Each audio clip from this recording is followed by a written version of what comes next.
విలేకరుల సమావేశంలో మాట్లాడుతున్న మాజీ శాసనసభ ఉపసభాపతి బాపట్ల వైఎస్ఆర్ కాంగ్రెస్ పార్టీ అభ్యర్థి కోన రఘుపతి. నమస్కారం.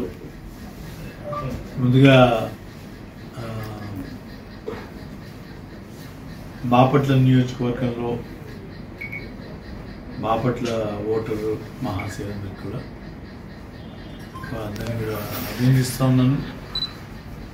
పెద్ద శాతం ప్రజలు ఓ పండుగ వాతావరణంలో ఉదయాన్నే 6 గంటలకి క్యూలో నిలబడి వాళ్ళ ఓటు హక్కుని వినియోగించుకునేందుకు వాళ్ళందరినీ కూడా అభినందిస్తాను. అధికారులు కూడా ఉన్నటువంటి అరకొర వసతుల్లో వాళ్ళ నిర్వహణ బాధ్యతని చక్కగా నిర్వహించడానికి వారిని కూడా అభినందిస్తాను.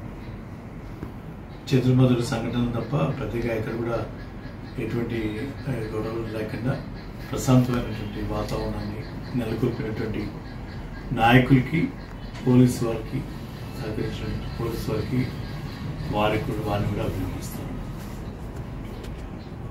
అయితే మనం ఓవరాల్గా రాష్ట్ర వ్యాప్తంగా చూసుకుంటే ఈరోజు పిన్నెల్లి రామకృష్ణారెడ్డి గారి సంఘటన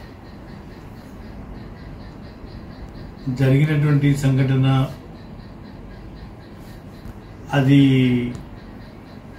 ఎలక్షన్ కమిషన్ ఆదేశాలతో ఆ వీడియో రిలీజ్ అయ్యాయా, లేకపోతే కింద స్థాయి అధికారులని మేనేజ్ చేసి వాటిని విడుదల చేశారా అనేటువంటిది వాళ్ళ చర్చనీయాంశం అయిపోయింది.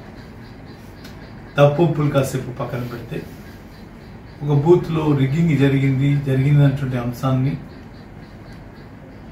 మరి అధికారులు వాళ్ళకున్నటువంటి వీడియో ఫుటేజ్ ద్వారా ఎందుకు నిర్ధారించలేకపోయారు?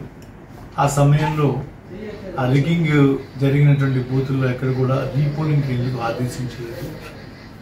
ఈరోజు వచ్చినటువంటి విడుదల చేసినటువంటి టేబుల్లో క్లియర్గా కనబడతా ఉంది.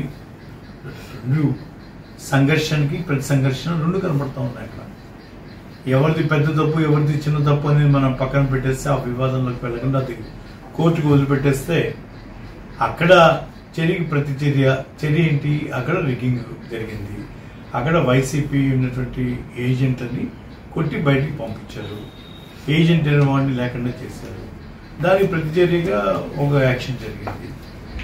ఇప్పుడు రిలీజ్ చేసినటువంటి ఉన్నటువంటి అవైలబిలిటీ ఉన్నటువంటి వాటిని చూస్తే ఇంత జరిగినటువంటి పరిస్థితుల్లో అక్కడ ఎందుకు రీపోలింగ్ ఆర్డర్ కాలేదనేది ఇవాళ మనం ఆలోచించాల్సినటువంటి అంశంగా నేను పరిగణిస్తాను.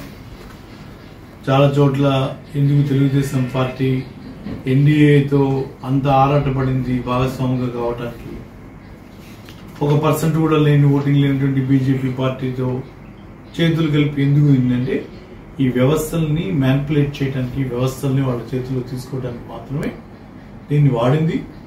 బీజేపీ వాళ్ళు ఊహించిన దానికన్నా వ్యవస్థల్ని బాగా వాడుకున్నటువంటిది మనకు కనబడుతుంది. కాబట్టి ఇటువంటి చర్యల్ని ఖచ్చితంగా తీవ్రంగా జరిగిస్తా ఉన్నాం.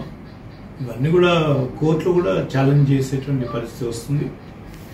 ఎలక్షన్ కమిషన్ని కోరుకునేది ఒకటే, కౌంటింగ్ సమయంలో ఎప్పటికైనా వాళ్ళు కళ్ళు తెరిచి పోలీసు ఉన్నతోద్యోగులు కానీ అధికారులు కానీ సమీక్ష చేసుకుని ఏవైతే సమస్యాత్మక ఏరియాస్ ఉన్నాయో అక్కడ పిన్నెల్లి రామకృష్ణారెడ్డి గారు కానీ ఇతర నాయకులు గారు ముందుగానే కలెక్టర్ స్థాయి సమావేశాలు జరిగినప్పుడు చెప్పినా కూడా వాటి మీద కొన్ని చోట్ల అశ్రద్ధగా ఉన్నటువంటి పరిస్థితి మనం గమనించాం.